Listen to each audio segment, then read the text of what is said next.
여러분 안녕하십니까? 정말 반갑습니다.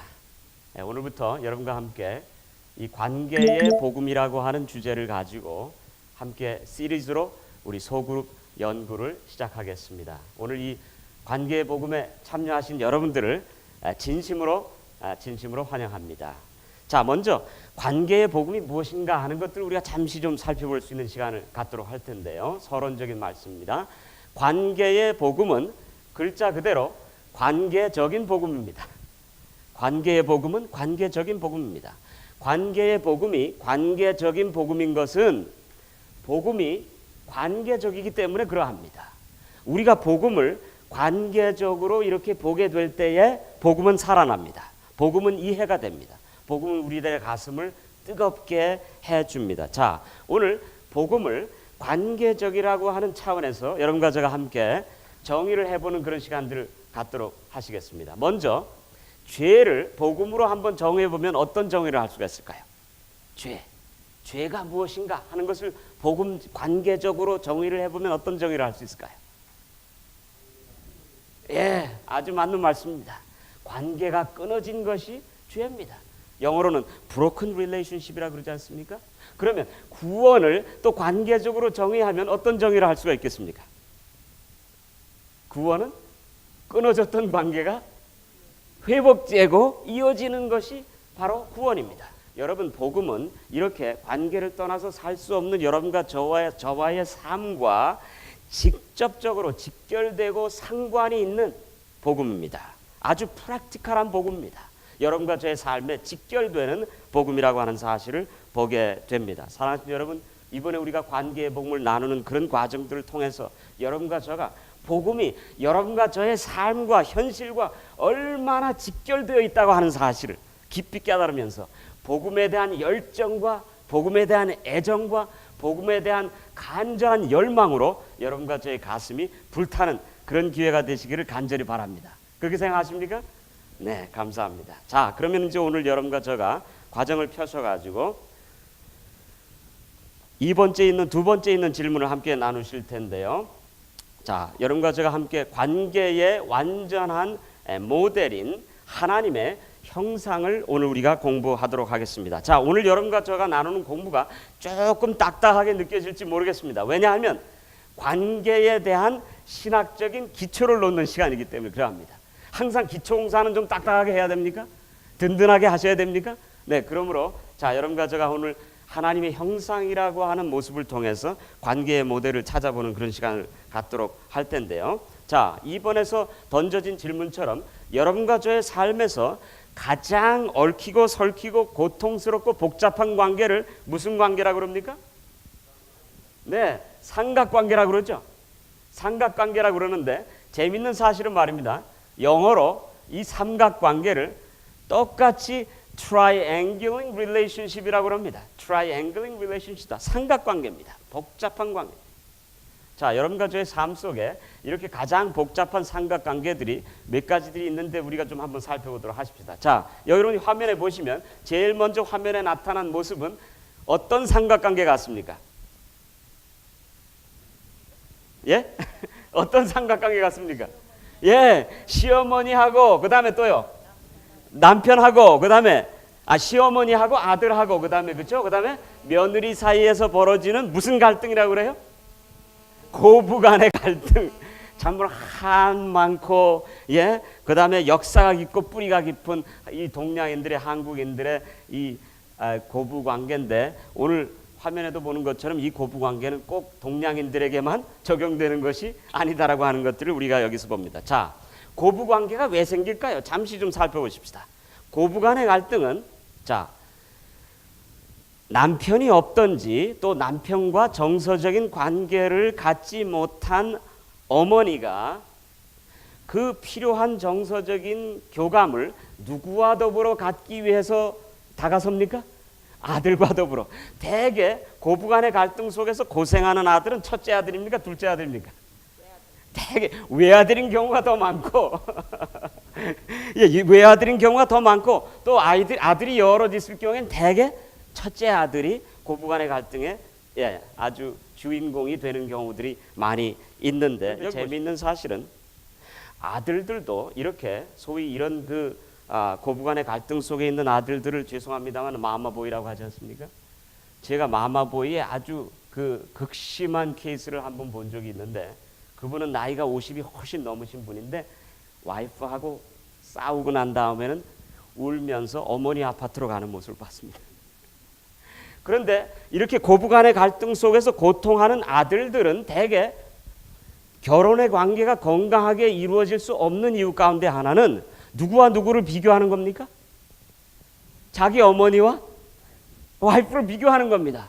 그러면서 뭐라고 얘기해요? 여보 미안하지만 당신 내 어머니처럼 나를 그렇게 챙겨주지 못한다고. 아주 그냥 아내가 이야기를 들으면 얼마나 우라통이 터지겠습니까? 그렇죠? 자, 그런데 오늘 고부간의 갈등에 대해서는 우리가 이야기 드릴 시간이 없습니다. 자, 갈 길이 멀기 때문에 자, 그 다음에 있는 우리 슬라이드를 우리가 함께 보도록 하십시다. 어떤 슬라이드일까요? 이것은 어떤 갈등일 것 같습니까? 남편과 아내가 있고 그 다음에 그 사이에 뭐예요? 제3의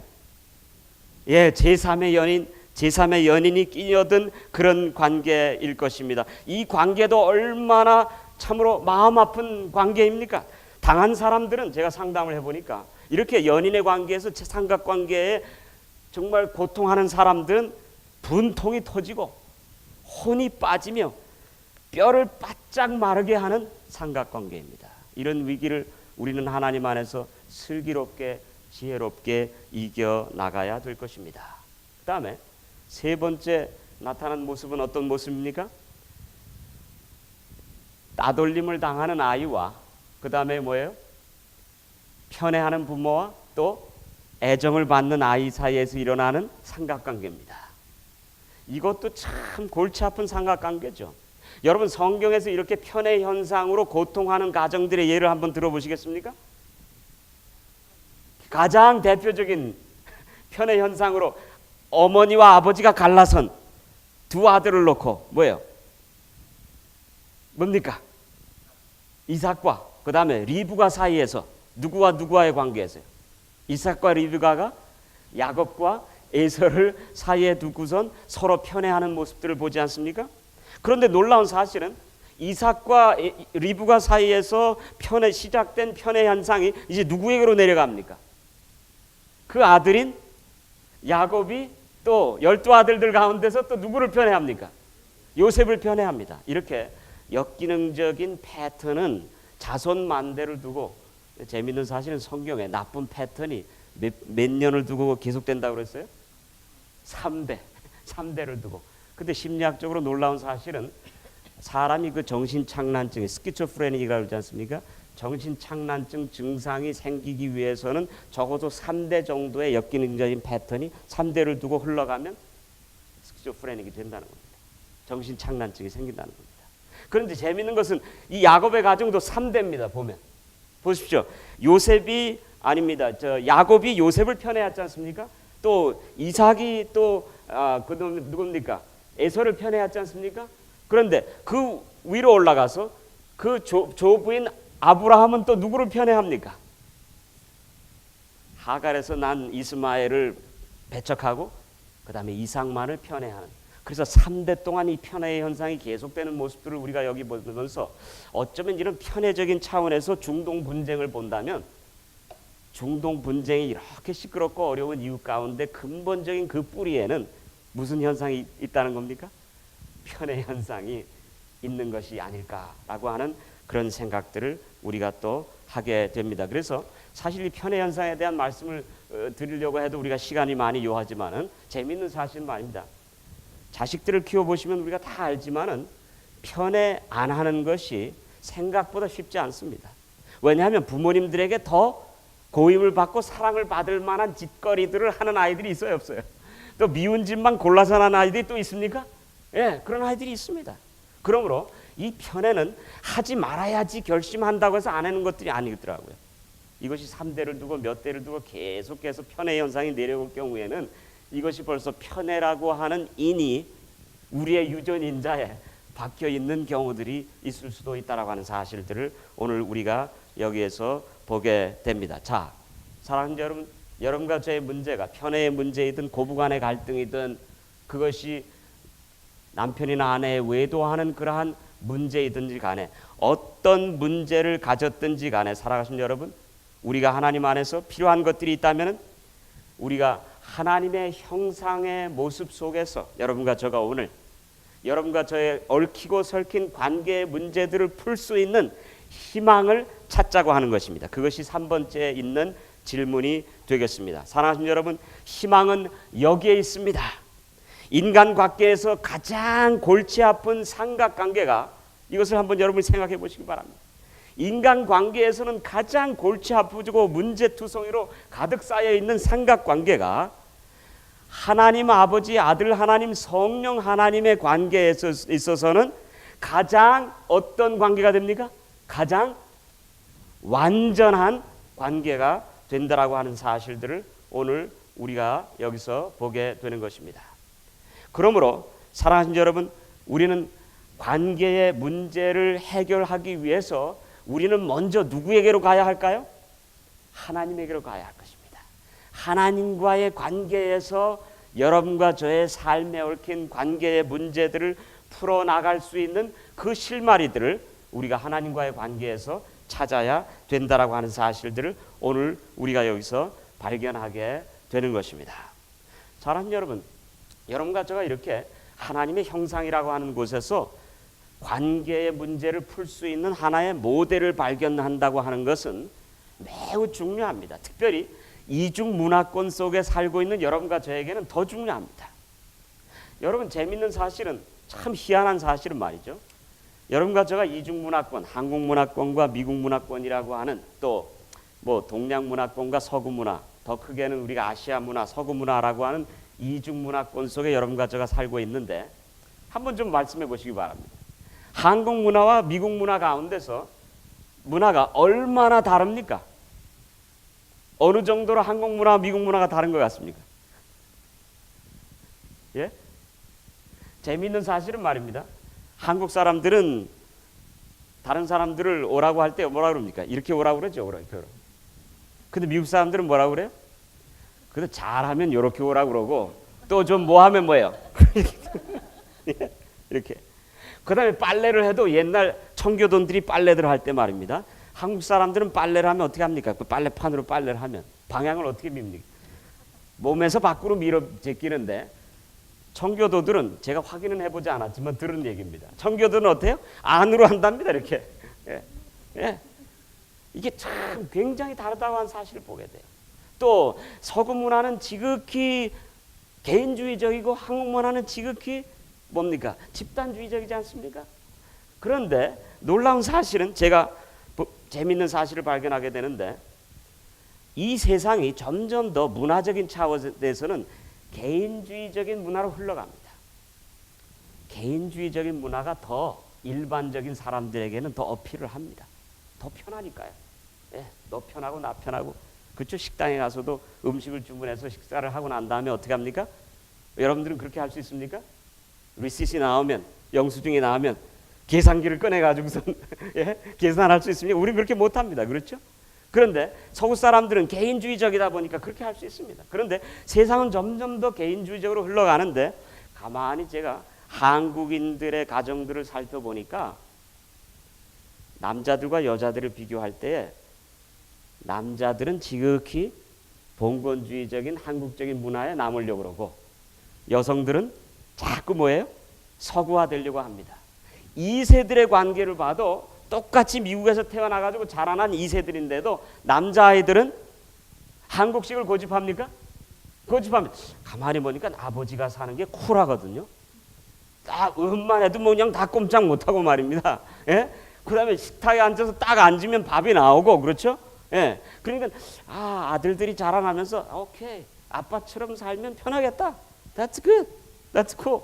해가지고 이 미국에서 자라는 2세 아이들도 자꾸 미국식으로, 한국식으로 흘러가고, 여기서 자라난 여자아이들은 가만히 보니까 누가 너무 고생하는 것 같아요? 엄마가 너무 고생하는 것 같으니까 안 되겠단 말입니다. 그래서 가정에서도 인권을 주장하고 말입니다. 서구적인 것을 막 주장하고, 그래서 자꾸 딸들이 아버지한테 와서 가르칩니까? 아빠 그렇게 하면 안 돼요. 아, 엄마 결혼식에는 엄마 결혼기념일에는 꽃이나 좀 사다 드려야죠. 어떤 가정에는 결혼기념일에 뭘 사다 줬다고 그래요? 한국에서 참 어려운 시절에 꽃을 사다 주려고 하니까 이 금방 시들게 생겼으니까 뭘 사다 줬다고요? 감자 한 가마를 사다 줬답니다. 예? 자, 제가 말씀드리는 포인트는 이겁니다. 이렇게 가치관이 다르고 사는 방법이 다르고 방향이 다른 이런 이중 문화권 속에서 자, 갈등이 일어났다고 생각해 보십시다. 서로 생각하는 게 다르고 의견이 다르고 취향이 다른 데서 생긴 관계의 문제가 생겼을 때 하나님의 형상이라고 하는 모델이 없다고 한다면 우리 문제를 어떻게 풀어나갈까요? 야, 오늘은 한국식으로 하자. 뭐 내일은 미국식으로 하자 할 수도 있겠죠. 그러면 아마 죄송합니다만 헷갈리는 가정이 될 겁니다. 아니면 또 어떻게 될 수가 있을까요? 야, 미국까지 왔는데 뭐 그냥 좋은 게 좋고 편하긴 편하니까 미국식으로 하자 할 수 있겠습니다. 아니면 미국에 와도 우리는 아직까지나 어느 사람이에요? 한국 사람이니까 한국 사람은 한국식으로 해야 돼 할 것입니다. 그렇죠? 그렇게 해서 이렇게 한국식과 미국식을 우리가 고집을 하다 보면은 이런 이중문화권 속에서 자녀들이 성장했을 때 어떤 결과가 나타나는지 아십니까? 인간은 지극히 이기적이어서 문화를 흡수할 때, 문화의 가치관을 흡수할 때 자기에게 편한 쪽으로 흡수를 하더라고요. 그래서 2세의 자녀들에게 이런 현상이 일어납니다. 부모님에게 의존해서 혜택을 얻는 면에서는 어떤 식으로 해요? 미국식, 한국식으로 하고, 그래가지고 뭐 20살이 되고 30살이 돼도 미국 사람은 18이면 떠나야 되지 않습니까? 뭐 18이 어디가 있어요? 끝까지 뭐예요? 부모님에게 도움을 얻고, 예? 부모님의 협력을 구하고 의존을 합니다. 그런데 자기의 권리와 자유를 누리는 데 있어서는 어느 식으로 합니까? 또 마음이 don't touch me, it's my life. 예? 미국식으로 합니다. 그렇죠? 그래서 이렇게 이율배반적인 그런 삶으로 나아갈 수밖에 없어요. 그래서 오늘 여러분과 제가 하나님의 형상을 공부하는 이 절실성과 필요성은 이중 문화권 속에서 가치관이 갈등을 빚고 있는 여러분과 저의 삶 속에서는 더더욱 절실히 필요합니다. 왜 그렇습니까?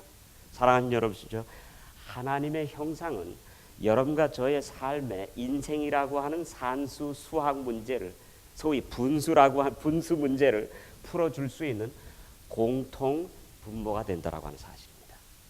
제가 아이들을 도와보다 보니까, 수학을 도와보다 보니까 우리 아이들이 그 영어로 분수의 복잡한 문제를 풀 때 뭐라고 그래요? simplify 한다고 그러더라고요. 단순화한다는 겁니다. 단순화할 때 어떻게 단순화합니까? 문제가 복잡하게 분수가 있을 때 그걸 어떻게 단순화합니까? 뭘 찾아야 돼요? 뭘 찾아야 됩니까? 공통분모를 찾아야 됩니다. 여러분, 우리가 하나님의 형상을 공부하는 필요성과 절실성이 여러분과 저에게 있는 이유는 이렇게 다른 방향으로, 어쩌면 극과 극으로 흘러가는 이중 문화권 속에서, 그래서 그 극과 극으로 흘러가는 문화가 갈등을 빚고 있는 이 현실 속에서 여러분과 제가 문제를 해결할 수 있는 길은 한국식도 아니고 미국식도 아니고 하나님의 형상이라고 하는 새로운 가치관 속에서, 모델 속에서 무엇을 찾는 겁니까? 공통 분모를 찾아야 된다라고 하는 사실들을 오늘 여기서 우리가 보게 됩니다. 자, 그런데 놀라운 사실은요, 어떤 한 철학자가 다음과 같이 유명한 이야기를 했습니다. 하나님은 여러분과 저의 삶의 공통 분모가 되실 뿐만 아니라 여러분과 저의 인생의 뭐라고요? frame of reference다. 뭐가 된다고요? 다시 말하면 여러분과 저의 인생의 참고 문헌이 된다는 말입니다. 다시 말하면 여러분과 저의 삶에서 지혜와 통찰을 제공해주는 참고 문헌, 방향잡이를 해주는 틀이 된다는 겁니다. 인생의 항해의 길잡이, 나침반 역할을 해주신다고 하는 말씀입니다. 여러분, 이러한 하나님께서 여러분과 저의 인생의 공통분모가 되고 길잡이가 되어주는 놀라운 사실을 깨달은 임마누엘 칸트가 다음과 같은 유명한 말을 했습니다. 우리가 다 같이 크게 한번 읽어보실까요? 혹 졸려오신 분들은 잠을 깨워가면서 우리가 크게 한번 읽어보십시다. 시작. 우리 자신을 찾기 위해서는 먼저 하나님을 찾아야 된다. 우리가 미국에 사니까 영어로도 한번 해보십시다. 우리 아이들에게 가르치시기 바랍니다. To find God. 발음이 좋으시네요. 다시 한번요. To find God is to find ourselves. 하나님을 찾는 길이 누구를 찾는 길입니까? 내 자신을 찾는 길입니다. 왜냐하면 우리가 하나님의 형상으로 창조되어졌기 때문에 그러하죠. 하나님을 찾게 될 때에 하나님 안에서 여러분과 저가 어떻게 관계하며 살아야 되는지에 대한 뭘 찾습니까? 모델을 발견한다고 하는 사실입니다. 사랑하는 여러분, 우리는 이제 더 이상 방황할 필요가 없습니다. 혼미한 가운데 고통할 필요가 없습니다.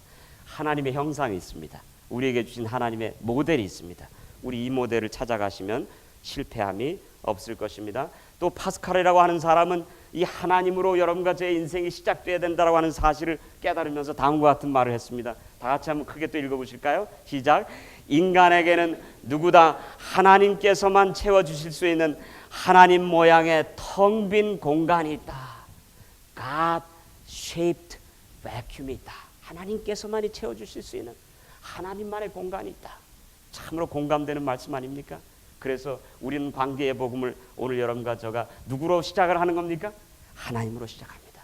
여러분과 저의 문제가 아무리 복잡해서 문제를 풀기가 어렵다 하더라도 문제로부터 인생의 문제를 문제로부터 시작하는 것이 아니라 하나님으로부터 시작해서 문제를 푸는 방법입니다. 그래서 오늘 우리가 관계의 복음을 하나님의 형상으로 먼저 시작하는 것입니다. 저는 여러분과 저에게 이런 말씀을 먼저 드립니다. 오늘 튼튼한 삼각관계에 계신 하나님께서 여러분과 저의 삶에 오셔서 꿈이 깨어지고 관계의 홍수가 나서 담이 무너져 내린, 그래서 기초가 다 허물어지려는 위기의 자리에 오셔서 복음으로 우리들 관계의 틀이 튼튼하게 짜여지도록 오늘 여러분과 저와 함께 벽돌 하나하나를 짚으시면서 새로운 관계의 장을 형성하기 위해서 여러분과 저의 삶의 관계를 다시 하나님께서 초석부터 다지시려고 하십니다. 하나님으로 하여금 여러분과 저의 삶에 오셔서 튼튼한 삶의 기초를 놓도록 하나님의 형상으로 돌아가는, 그래서 그 형상에 매료되는 놀라운 경험들이 우리에게 있게 되시기를 간절히 바랍니다. 자, 이제 지금까지는 우리가 서론의 말씀입니다. 이제 우리가 하나님의 형상에 대한 공부를 직접 해보도록 하겠는데요. 자, 여러분이 가주신 교재 6페이지가 되겠습니다. 6페이지 4번의 질문이 되겠는데요. 6페이지 4번 거기에 나타난 도표를 보시면 아주 의미심장한 도표가 나오는데요. 거기에 보시면은 하나님의 형상의 양국면이 양쪽에 나타나고, 그렇죠? 하나님의 형상의 양국면이 양쪽에 나타나고 그 가운데에는 하나님의 형상의 궁극적인 모습이 나타납니다. 자, 먼저 하나님의 형상의 양 모습이 어떤 모습입니까? 여러분이 보시면서 말씀하시면 됩니다. 첫 번째, 창세기 1장 26절은 하나님이 가라사대 우리의 형상을 따라 우리의 모양대로 우리가 사람을 만들고 라고 하는 말씀 속에서 하나님의 형상이 어떤 형상인 것을 보게 됩니까? 우리됨에 우리의 형상이라는 걸 보게 되죠. 우리의 형상이다. 우리의 형상이 어떤 형상인가 하는 것을 우리가 좀 이따 공부하겠습니다. 그 다음에 그 반대편으로 창세기 1장 26절에 가시면 다 같이 한번 읽어보시겠습니까? 시작. 하나님이 자기 형상 곧 하나님의 형상대로 사람을 창조하시되 남자와 여자를 창조하시고. 자, 이 형상은 또 어떤 형상이에요? 제가 설명하기를 개별적인 형상이다. 나됨의 형상이다. 너됨의 형상이다. 너가 되고 내가 되는 그런 형상이다. 자, 하나님의 형상에는 두 가지 모습이 있습니다. 여기 보십시오. 두 가지 양쪽의 측면이 있습니다. 사람의 모습도 양쪽 측면에서 보는 모습이 있듯이 하나님의 형상도 양쪽 측면에서 보는 모습이 있습니다. 자, 동양주의적인 오른쪽 측면에서 하나님의 형상을 보면 하나님의 형상이 무슨 형상이라고요? 우리됨의 형상이다. 또 왼쪽 측면에서 서구적인 측면에서 보면 하나님의 형상이 어떤 모습이라고요? 개별적인 형상이다 하는 것들 오늘 우리가 함께 공부하도록 하겠습니다. 자, 첫 번째, 하나님의 형상은 우리의 형상 또는 우리됨의 형상인데, 여러분 이 우리됨의 형상은 어떤 형상인 것 같습니까? 오늘 도표에 보시면 잘 그 뜻이 나옵니다. 자, 우리의 형상이다. 어떤 형상인 것 같습니까? 절대 저는 어려운 질문 안 합니다. 우리의 형상이다. 어떤 형상입니까? 단수입니까? 복수입니까? 복수적인. 그러므로 첫 번째 하나님의 형상은 우리됨의 형상이다. 근데 그 우리됨의 형상은 어떤 형상이라고요? 복수적인 형상이다. 그런데 성경에 하나님이 몇 분으로 이루어진 모습을 보게 됩니까? 아버지 하나님, 아들 하나님,